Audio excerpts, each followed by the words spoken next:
All right, let's talk about something you've probably seen a million times when you're looking at a computer's specs, RAM. But what is it really?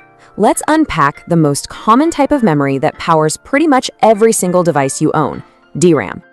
You know the deal. You see it listed in gigabytes, maybe 8, 16, or even 32, and you just know that more is better. But what's actually happening inside that memory? How does it all work? Well, we're about to find out. Okay, so at its heart, DRAM, that's dynamic random access memory, is your computer's temporary workspace, its scratch pad. Every single bit of data, every 1 and 0, gets stored in a microscopic capacitor.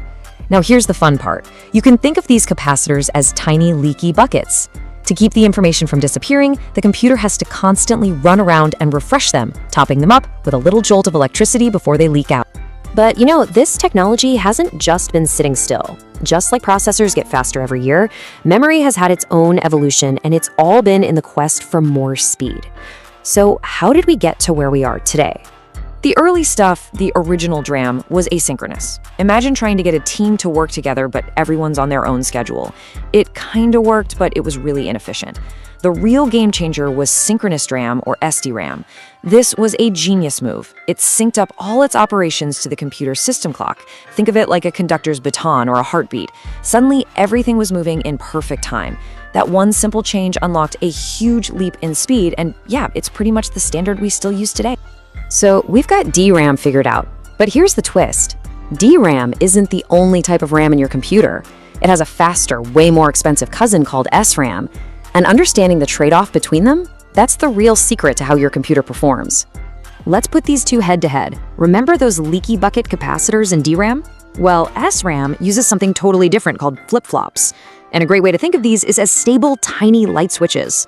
Once you flip a switch on or off, it stays put. No leaks, no refreshing needed.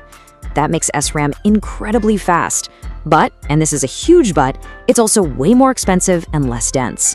You just can't pack as many light switches into the same space as you can leaky buckets. So right there, that's the fundamental trade-off. It's the whole ballgame.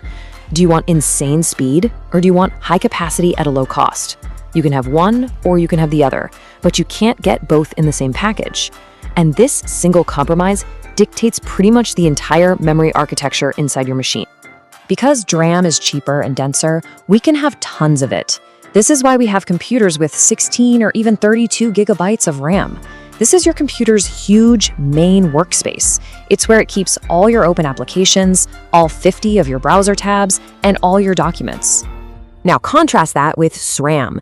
It's so expensive that a modern processor might only have a few megabytes of it. Yeah, megabytes. That's literally thousands of times less than your DRAM. But what it lacks in sheer size, it more than makes up for in pure, unadulterated speed.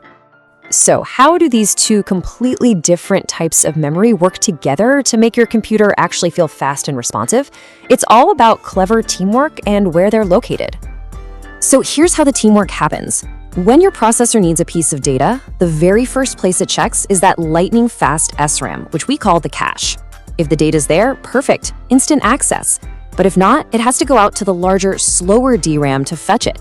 The whole system is constantly trying to predict what data the processor will need next, and it preloads it from that big pool of DRAM into the tiny, fast SRAM cache. It's a beautiful, tiered system where you always check the fastest location first. And physically, they live in totally different neighborhoods. Your DRAM, that's on those long sticks that you can actually buy and install on your motherboard. That's what you're upgrading. The SRAM, on the other hand, is built right onto the processor chip itself, keeping it as physically close as possible to the brain of the operation for maximum speed. And that really brings us to the key takeaway of all this. Modern computing is built on this really elegant compromise. We have a huge, affordable pool of DRAM that acts as our main workspace, and a tiny, pricelessly fast pool of SRAM sitting right next to the processor. It's this delicate balance that really gives us the best of both worlds. So let me just leave you with this one fascinating thought. In a perfect world where cost was no object at all, could we build a computer where all the memory was that ultra-fast SRAM? Can you imagine how incredibly, mind-blowingly fast that would be? It's that constant push and pull between what's possible and what's practical that drives all the innovation in computing.